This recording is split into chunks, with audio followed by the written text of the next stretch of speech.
I walked in there and the doctor said, okay, point to me where it is. And I showed him the spot and he goes, oh, yeah. And for some reason that made me flush again and I got scared. He said, can't miss that. And I was like, ugh. He said,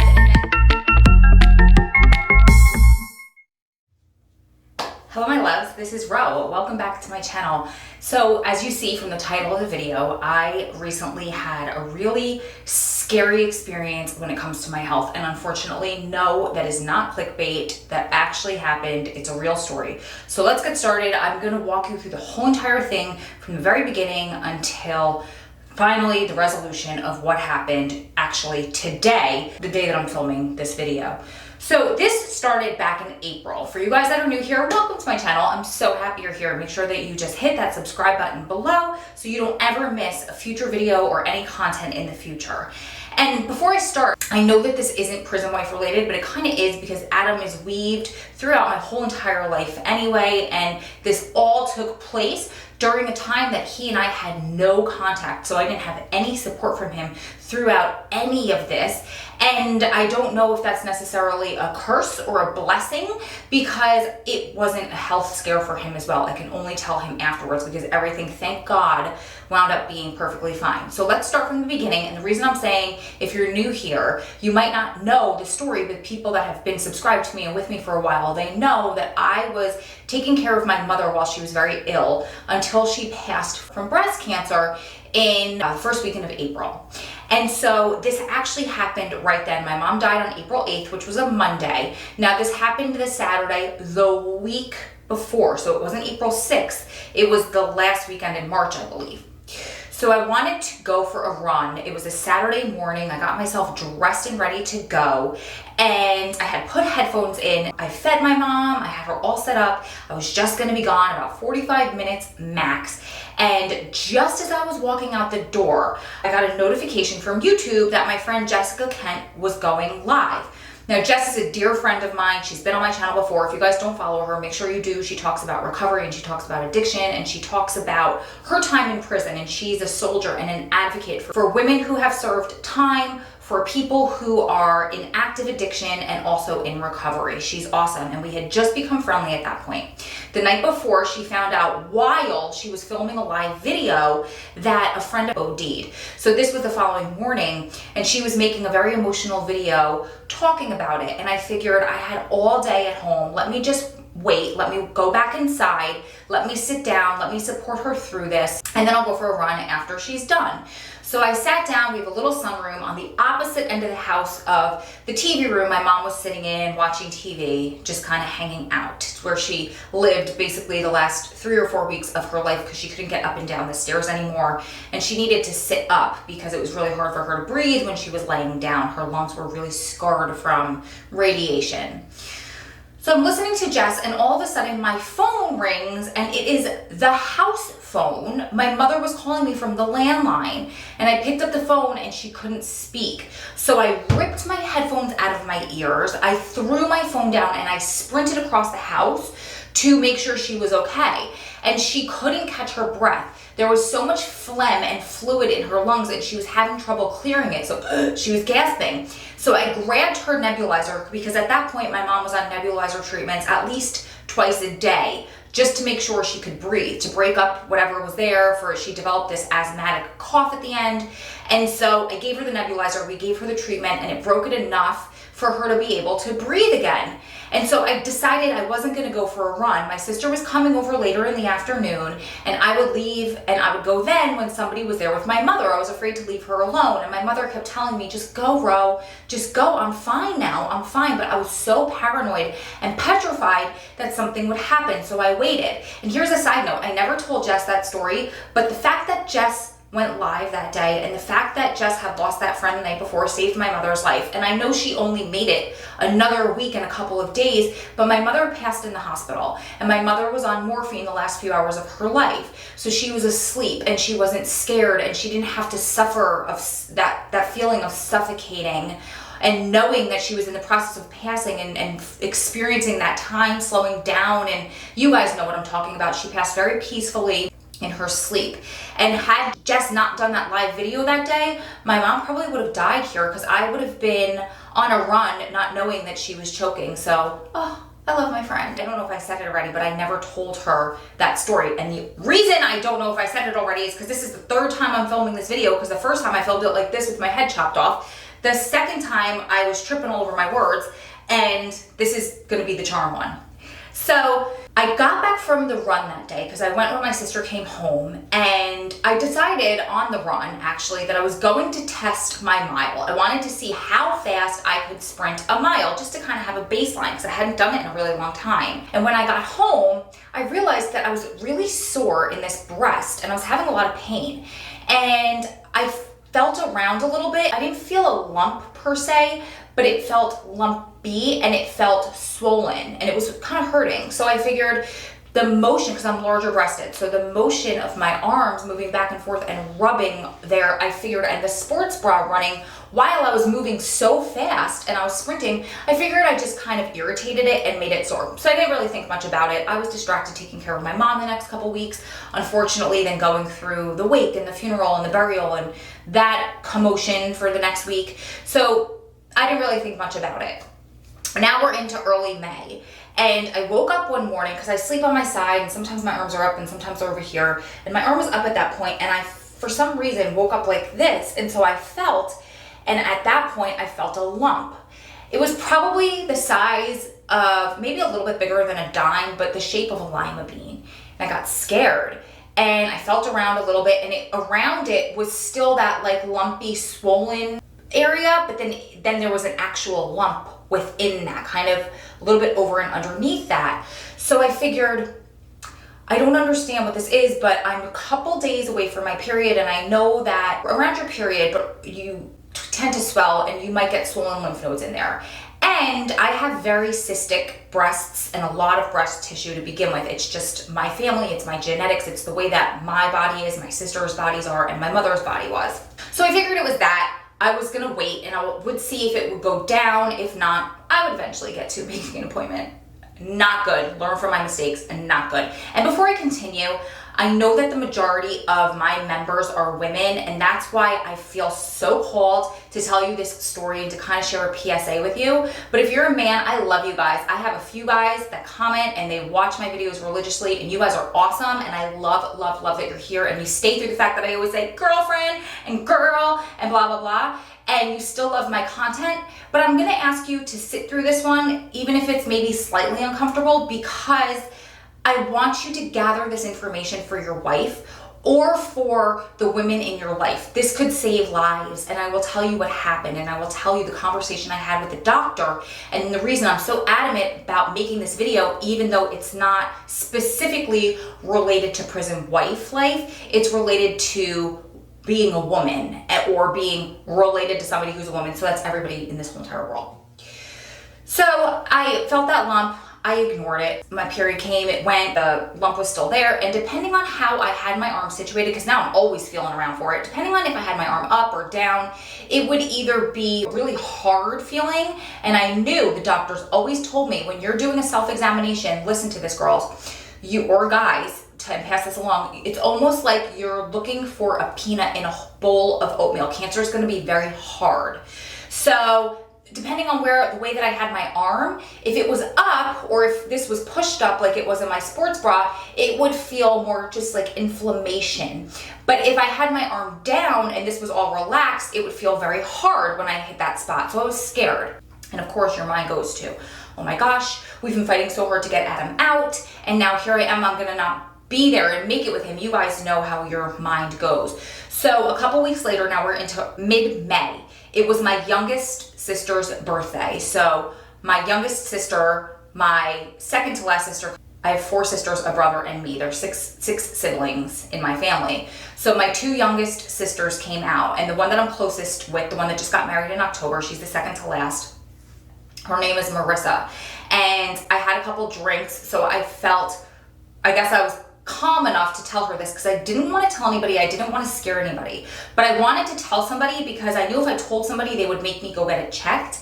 And I knew secretly I wanted to get it checked, but I was scared. This is not the way to act, guys. I'm just telling you, God's honestly what happened. So I went into the bathroom and I said, Marissa, I found something. I want you to feel it. And she felt it and she goes, you need to go get that checked. She said, it's probably nothing. She said, the doctor told me where to feel on our type of breasts. It doesn't feel like anything, but Ro, you have to go. You must go and get it checked. And I said, okay, but I don't know who to go to because I am not going to the same place that mom went to. I did not like the way they treated her, number one. And number two, I went there a few years ago and they dropped me from their practice because I didn't go back fast enough to schedule my next appointment after everything was done. And so she said, go to our gynecologist. He's amazing. And then she told me this story about how he found a lump in a very young girl's breast and saved her life. So I was like, oh my gosh, duh. I didn't even realize. I didn't think about that.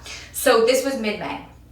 About a week later, I was FaceTiming with the same sister. And as I'm talking to her, I was wearing a tank top and I was feeling around. She's like, what are you doing? And I said, well, I'm just feeling to see if it's still there. She goes, did you make an appointment yet? I said, no. She was like, what are you waiting for? Now I'm right before my period again. I said, I'm just about to get my period. Now I'm just making excuses because I was scared. I told myself I was going to visit and I was going to that concert with Sarah. So I said, let me just have one more normal weekend. God forbid this is bad, but just no thoughts about it. God forbid, you know, I have to do whatever is going to happen. I said, let me do it. And then I promised myself I will make the appointment as soon as I get back. So I went to visit that weekend. I went to my concert. We had so much fun. Then the whole drive home and that Tuesday, I had a little voice in my head saying, now you have to do it. Now you have to face this. And I'm telling you guys, if you find something on your body, you call, you pick up that phone and you make that appointment right away, no matter how scared you are. Because after doing a little bit of research, they said that if you do have a cancerous lump, you need that operated on within 3 months. It had been 3 months since I found my lump. So I called, I made the appointment with the gynecologist and I told them my history and I told them that I found something and they got me in the very next day. And so I went in and I walk into the office and the first thing I see is a sign and it says, even if you eat 100% organic, you still need to get your mammograms. And I felt my face kind of flush and I was like, oh. Because after I felt that, I made sure I ate everything organic. I made sure I was taking care of myself. I was sleeping. I was putting all of my ducks in that row because I am so high risk for this disease. And before that, I was not. I wasn't sleeping very well because I was up with my mom all night. I was living on coffee. And then I was going through a phase where right after she died, all caution went to the wind. I was eating stuff that I don't eat, crappy stuff, chemically laden stuff that I don't usually allow in my diet, stuff that I was telling you guys about in the video that posted last week about how I stay healthy on the road and the reason why I decided to hire a coach to help me get back to healthy. And I walked in there and the doctor said, okay, point to me where it is. And I showed him the spot and he goes, oh, yep. And for some reason that made me flush again and I got scared. He's like, can't miss that. And I was like, ugh. He knew I was nervous and he is such a sweet, compassionate, loving man who is really good at what he does.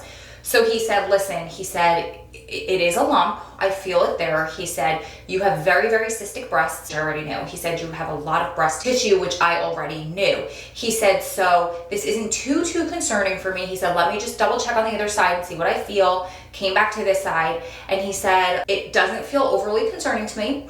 He said, it's still mobile, meaning it moves around in there. Cancer will not move. It'll be stuck. It'll be hard in there. And I didn't get any discharge out of the nipple, he said. And when you press down, if it's cancerous, he said, usually that skin will dimple. Now, don't get scared, you guys, if your skin dimples or wrinkles. My skin dimples and wrinkles too, because I'm 40. They, you know, the girls move. But I guess there's a specific dimpling that they look for that he obviously didn't show me because I don't have that. But it's something that he was looking for that I didn't check that box. So he said, I don't want you to get scared and leave here thinking that you have cancer, but I have to write this in as a mass and you need to go get a mammogram and you need to get a 3D mammogram and an ultrasound because of your family history. He could tell I was nervous and he had the woman, you know, there's always the woman in there with you, so if it's a male doctor. Actually, even if it's a female doctor, I think there's always somebody else in there with you.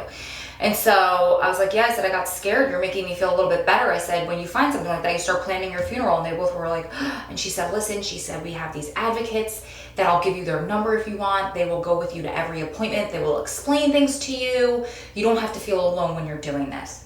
And I took the number, but I never called because it's not, if it was bad, I probably would have wanted somebody to be there with me. So that was on Friday. I had to go right back to work, and I had to work a little bit late. I usually leave at 4, but I had to make up the time that I was at the doctor. So I wound up calling and scheduling this appointment at 4:57 on a Friday. The office closes at 5, and they got me in for 12 o'clock on Monday. So the way that the code was written, I got scared because he basically said, get her in ASAP. Now I have these things going on in my head. Oh, and let me backtrack for a second. So the doctor says, not to toot my own horn, but I've been in practice for 30 years and I've never missed one case of breast cancer. He said I had a 31-year-old girl come in. She was just coming in for a pelvic exam, and I felt something that seemed a little bit suspicious on one side. So I went to the other side. I came back. He said, it just didn't feel right. It just didn't feel right. And even though she was only 31 years old, I sent her in to get screened, and I saved that girl's life because she had breast cancer at 31 years old and I found it.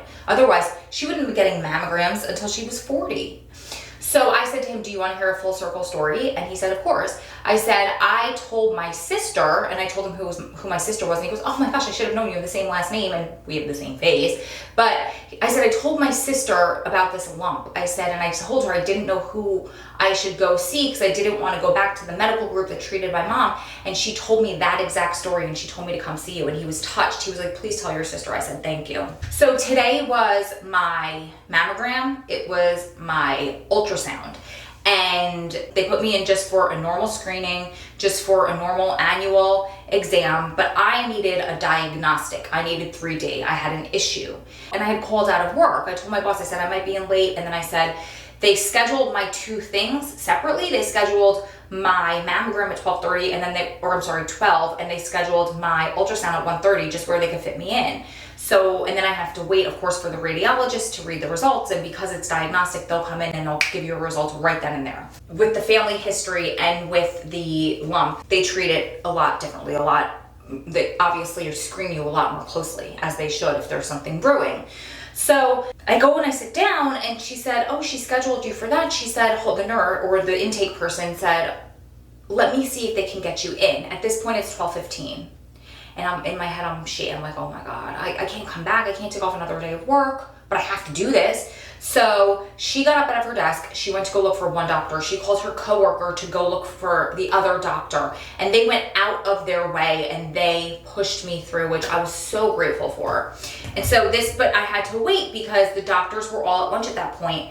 It was 12 o'clock and they didn't come back until 12:30. And I said, no problem. Because at this point, what do? I have a choice. I could get angry, or I could be really grateful that these people just went all the way out of their way for me and they fit me in. I didn't have to take off another day of work. I didn't have to sit here with this lump wondering what it was for another, day, week, however long it took for them to get me back in. And I think I told you through all of this, Adam's been on lockdown. So I get my first mammogram. The tech wasn't the nicest, but who cares? And then I went to go get my ultrasound, and that tech was a doll. She was very, very sweet. She was the same one. She goes, oh yeah, can't miss that. And so that kept scaring me when they would say that. And I get it, I understand. She said, but it is mobile, meaning that it moves. She said, so that's a good sign. I said, yeah, that's what my doctor said as well. So she took all of her results to the radiologist who was going to read it and then personally come in and deliver the results to me. And they left me in this small little exam room. The room was dark and there was nothing to do. All my belongings, my phone, everything was locked in a different room.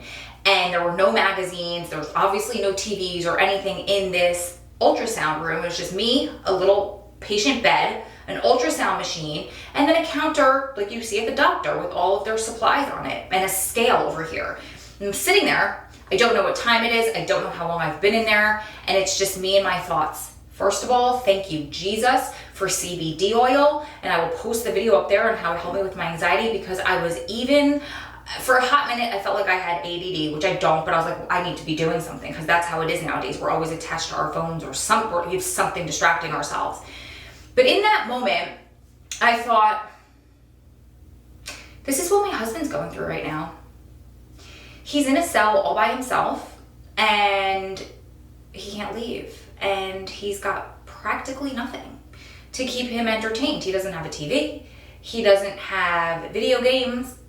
Thank God he has books and he has paper and pens so he can write letters, and he probably has some magazines. But this is what it must feel like for him, being bored, just waiting, just sitting there with his thoughts. And I started to get myself a little bit emotional because I knew there was an end time coming in a couple of minutes. And they came in really quick. Maybe it was a matter of 5 minutes. That felt like a long time. He came in and he said, "Your tests look good." He said, "I want to do the exam myself." So he took the ultrasound and he had me feel it. And once again, he said, "Oh, can't miss it." And at this point, my nerves were calm because he said my films looked good. And then he said, "What did your doctor say about it?" And I said, "Well, he told me there was no discharge and it was mobile and no skin dimpling and a couple of other things. And so he thinks it's okay." He said, "I do as well." He said, "I want you to keep your eye on it." He said, "If it stops moving, if it grows or anything else," he said, "I want you to obviously come back. But right now, I'm not concerned about it." And they're obviously going to send my films back to the original doctor, back to the OBGYN, and we're going to have a meeting, an appointment, and he is going to talk through what we're going to do. And of course, I trust him. If he's never missed a case of breast cancer in 30 years, I'm his girl. And I don't believe that I want to aspirate or anything like that because I don't want to mess with healthy tissue as long as it's healthy. But I do want to see what my options are. The whole point is I got in the car and part of me felt relief to the point of wanting to cry because I had to go through this by myself and I didn't have Adam to lean on. In a weird way, I felt grateful for that. I felt that I don't know that I would have told him beforehand unless I really needed him, because what's he going to do in there aside from get very upset, aside from worry, aside from beat himself up for being in there and not being able to be here with me. So it kind of helped that I didn't have a choice and I couldn't tell him, but it also hurt because it's something really scary that you want that person there for. So I left the ambulatory center and I drove 30 minutes back towards home, and I stopped at the post office and I got a letter from him, and it was so funny, and I put this on my Instagram stories. Maybe I'll put the video in. But basically I was like, "Oh my God, this letter," and I just want to cuddle it and cradle it and smell it because and sleep next to it because I feel like it's a piece of him when I need him. I had this little medical scare. I've been at the doctor all day. It is 3 o'clock. I've been there since 11 o'clock for all types of testing. They were very thorough. Everything is fine. I'm about to make a full YouTube video about it for you guys. But afterwards, and everything's fine, but afterwards I stopped at the post office because Adam's in lockdown. He's been for a week, and this letter came from him, and I was like, "Oh, I need you." Like, I was like, I wanted to like smell it and put it in my bed and like sleep with it next to me tonight. Cause like, I'm such a weirdo, but I know you guys get it. I know you guys know. So I'm about to go eat lunch at 3 o'clock because I'm starving, and then glam, and then make this video for you guys. So I love you. Everything's good. Mwah. These are the things that we have to learn to do, and that's what SPWF is here for, because my friend who I was texting at the doctor's office, but I didn't tell her where I was, and she saw my Instagram story, she's like, "Are you kidding? Why didn't you tell me?" Because I didn't want to scare anybody. I didn't want to tell anybody without knowing any details. But that's what we're here for. So and do as I say, not as I do, this whole entire video. Oh, and that's something I wanted to say. Hold on. So if you need somebody and you can't tell your loved one, if you can't get in touch with them, reach out on Strong Prison Wise. That's what we're here for. We had a young girl who had something similar for 2 years and she was afraid to go, and we finally all convinced her, "Sweetheart, you have to go." She had people willing to drive and go with her because that's how much we are here to support one another, and that's how important these things are. And I asked my doctor during that screening, my original doctor that I really trust, somebody told my mother that maybe the reason she had breast cancer was because of all of the mammograms she got and all of that radiation. And he said, "I understand, I've heard that before." He said, "But for the small amount of radiation that you get from a mammogram, that will save your life. As dense as your breasts are, and the fact that cancer can start as small as a grain of salt, you need to get your mammograms." So for my lovely, beautiful ladies that are 40 and above, girls, schedule your annuals. And if you are any age and you are doing a manual, which you should be doing once a month, at the same time of the month, every month, and you find something that doesn't seem right, that doesn't quite look right or feel right, you need to please make an appointment, because it's better to get that checked and get that early and fix it early than it is to do what I did and be scared and allow that to grow and go and spread. So I will never do that again. You guys have my word. I am making this video to hold myself accountable and to pass that along to you guys, because this is a public service announcement, and because there are so many women on my channel, I felt the need to pass it along to you guys. So let me know in the comments below your thoughts. Thank you so much. I already know you're going to give me such loving, supportive thoughts and encouraging words in the comments. And for everybody that reached out already, said that they were so grateful that it was nothing, I am so grateful for all of you. I love you guys. Keep staying strong, keep loving strong, keep supporting one another through this journey, because you're one day closer to it all being behind you. Lots of love from my heart to all of yours. I will see you beautiful ladies and gentlemen in the next one.